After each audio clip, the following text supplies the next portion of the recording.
22 जानेवारी ही तारीख जसजशी जवळ येत आहे तसं अयोध्या आणि आजूबाजूचा परिसर भक्तिमय होत आहे। खरं तर अनेक भाविक जे आहेत ते या ठिकाणी दर्शनासाठी येत आहेत। श्रीराम जन्मभूमीचं जरी उद्घाटन 22 तारखेला होणार असेल तरी त्यापूर्वीच अनेक भाविक भक्त जे आहेत ते या ठिकाणी दर्शनासाठी येत असतात। आणि आपण जर बघितलं तर या ठिकाणी आल्याच्या नंतर अनेक भाविक भक्तांचं तीर्थक्षेत्रावरून कुठली ना कुठली वस्तू जी आहे ती सोबत घेऊन जाण्यावरती भाविकांचा उत्साह असतो किंवा भाविक ती गोष्ट घेऊन जात असतात, कारण ती गोष्ट आपल्या सोबत राहावी असा भाविकांचा एक मनोधैर्य असतं किंवा तशाच पद्धतीच्या अनेक गोष्टींची दुकानांमध्ये आपल्याला बघायला मिळते। ज्या ज्या तीर्थक्षेत्राच्या ठिकाणी आपण जातो त्या तीर्थक्षेत्राच्या ठिकाणी त्या वस्तूंची खरं तर प्रामुख्याने खूप मोठी विक्री जी आहे ती होत असते। आता मी एका दुकानात उभा आहे, कृष्णकुमार शृंगार सेंटर म्हणून हे दुकान आहे। त्या दुकानात जर आपण बघितलं तर अनेक छोट्या छोट्या वस्तू ज्या आहेत त्या आहेत। आपण खास करून जर बघितलं तर प्रत्येक वस्तूवरती जय श्रीराम असं कुठलं ना कुठलं टॅग लिहिल्याचं आपल्याला बघायला मिळतं। हे ब्रेसलेट आहे, ह्या ब्रेसलेटवरती देखील जय श्रीराम अशा पद्धतीची वाक्य लिहिलेली आहेत, शब्द लिहिलेले आहेत आणि अनेक छोट्या छोट्या गोष्टी आहेत।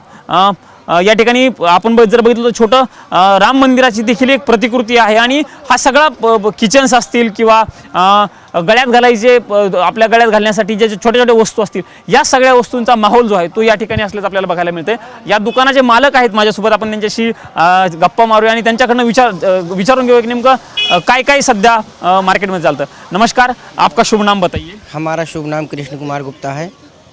गुप्ता जी, मुझे बताइए कि लोगों का माहौल कैसा चल रहा है, लोग यहाँ आने के बाद क्या क्या खरीद लेके जा रहे हैं, क्योंकि जिस तीर्थ क्षेत्र पे जाते हैं वहाँ जाने के बाद तो एक साथ में भेंट वस्तु लेके जाने की हर एक भाविक की एक इच्छा होती है। माहौल यहाँ ऐसा है कि जब से राम जी के मंदिर का निर्माण हो रहा है, राम जी से जुड़ी हुई वस्तु हर चीज़, छोटा व्यापारी हो चाहे बड़ा व्यापारी, वो हर तरीके से बेच रहा है। मंदिर निर्माण होने से पहले लोग उसकी प्रतिमा को अपने घर में स्थापित करने के लिए, यही नहीं पूरे देश में लोगों की बहुत ही तेज़ उत्साह है। मंदिर निर्माण तो होता रहेगा, उसकी एक प्रतिमा जो इसमें बिक रही है बहुत तेज़ी से, वो हर घर में लोग सोचते हैं कि ले जाके रखें। हो सकता है 22 जनवरी को हमें भीड़ के कारण न जाना मिले तो हम कम से कम इस मंदिर का निर्माण को लेके ही उसकी प्राण प्रतिष्ठा को, पूजा को स्थापित करें। कौन सी प्रतिमा है हमारे दुकान में, वो दिखा उसके बारे में जरा थोड़ी विस्तार से बताइए। ये प्रतिमा है, ये जो है बिक रही है, ये लकड़ी की प्रतिमा है, ये डिजाइन की हुई है, ये बहुत ज़्यादा इस समय बिक रही है।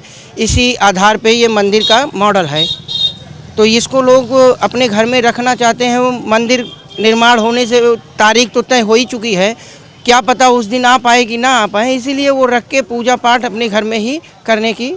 ये छोटी प्रतिमा है, इसकी प्राइस क्या है और लोगों का इसके लिए सबसे ज़्यादा मांगनी है? ये छोटी प्रतिमा है, इसकी कीमत लमसम 200 रुपये है। इससे बड़ी बड़ी भी प्रतिमा आती है, 1000 रुपये, 10,000, 12,000, जैसा आप डिवाइस करेंगे वैसे ये प्रतिमा आ रही हैं। मुझे बताइए, आपका दुकान यहाँ कितने साल से, क्या बदलाव लग रहा है अभी? मतलब 22 तारीख का भी मंदिर का उद्घाटन तो हो रहा है, उसके पहले का माहौल कैसा था और अभी का माहौल कैसा, थोड़े विस्तार से बताइए इसके बारे में। हमारा दुकान तो जान लीजिए यहाँ बचपन से है। पहले माहौल ऐसा था, एक कितनी परिस्थितियों को बीतने के बाद नवंबर 90 आप 92 जानते होंगे, कार सेवकों का आना किस तरीके से जूझते हुए, कोठारी बंधु भी इसमें शहीद हुए, उन सब का शहादत जो है अब रंग ला रही है ये मंदिर निर्माण की वजह से। ये आप जब आपने एक मुद्दा उपस्थित किया 92 में जो हुआ कार सेवक का मुद्दा, तब आप कितने छोटे, तो आपको याद है उसके? हाँ, पूरा याद है। हमारे सामने ही गोलियां चली, हमारे सामने हम लोग कार सेवकों का जो है भोजन पानी का पूरा व्यवस्था करते थे।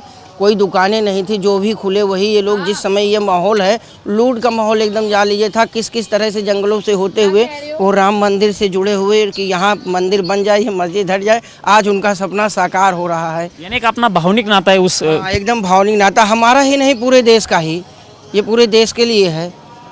तो मतलब ये 22 तारीख को आप ये क्योंकि यहाँ तो बड़ा माहौल होने वाला है, तो आपको दुकान चालू रहने की परमिशन मिलेगी या नहीं? ये तो वो तो इनके इच्छा के ऊपर है, परमिशन देंगे। जैसे बाहरी लोगों का यहाँ वंचित रहेगा, हमारे लोगों का पास बन जाएगा। अगर वो इजाज़त देंगे तो दुकानें खुलेंगी। वैसे सुन रहे हैं कि इजाज़त है, क्योंकि वो रथ जो है पूरे चारों कोने में घूमेगा तो यहाँ के लोग मौजूद रहेंगे। बाकी बाहरियों का जो है तो यहाँ आना मुश्किल हो जाएगा थोड़ा, क्योंकि ट्रेन भी बंद हो जाएगी, बस भी बंद हो जाएगी, सब सुविधा नहीं तो आ पाएंगे कहाँ से।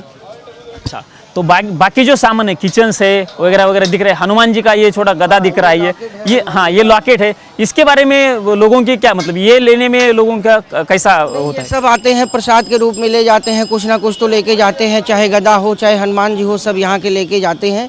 अपना जो है एक निशानी अयोध्या का मान के, जो हर तीर्थ क्षेत्रों का होता है, तो थोड़ा ये ज़्यादा हो गया है। क्या छोटा व्यापारी हो क्या बड़ा व्यापारी, वो सब लाभ इसका पा रहे हैं। धन्यवाद हमसे बातचीत करने के लिए। तर आपण बघितलं की यांनी सांगितल्याप्रमाणे की कुठलंही तीर्थक्षेत्र असेल, त्या तीर्थक्षेत्राला गेल्याच्या नंतर भक्त जे आहेत ती कुठली ना कुठली एक वस्तू जी आहे ती सोबत घेऊन जात असतील। त्याच अनुषंगाने जर बघितलं आपण तर या ठिकाणून जे श्रीरामाची मंदिराची प्रतिकृती आहे त्या प्रतिकृतीला खूप मोठी मागणी असल्याचं देखील दुकानदार सांगत आहेत। सोबतच गदा असेल किंवा किचन्स असतील, या सगळ्या गोष्टीची खूप मोठी मागणी असल्याचं देखील या दुकानदारांकडून सांगितलं गेलं आहे। दुकान जरी आमचं आत्ता असलं तरी आमचं भावनिक नातं आहे या सगळ्या मंदिराशी, कारण 1992 साली जे घडलं होतं कारसेवकांच्या बाबरी मस्जिद पाडल्याच्या नंतर त्या ठिकाणी आम्ही होतो, अशा पद्धतीची देखील भावना या ठिकाणी दुकानदारांनी व्यक्त केल्या आहेत आणि एक भावनिक नातं असल्याचं त्यांनी या ठिकाणी सांगितल्याचं आपल्याला बघायला मिळते। कॅमेरामन राजीव गौतम समी, प्रमोद जगताप, साम टीव्ही न्यूज, अयोध्या। देश विदेशातील प्रत्येक घडामोडींचे लाईव्ह अपडेट मिळवण्यासाठी आता साम टीव्हीच्या सर्व सोशल मीडिया प्लॅटफॉर्मला लाईक, फॉलो आणि सबस्क्राईब करा। तसंच सर्व नोटिफिकेशनसाठी बेल आयकॉन प्रेस करायला विसरू नका।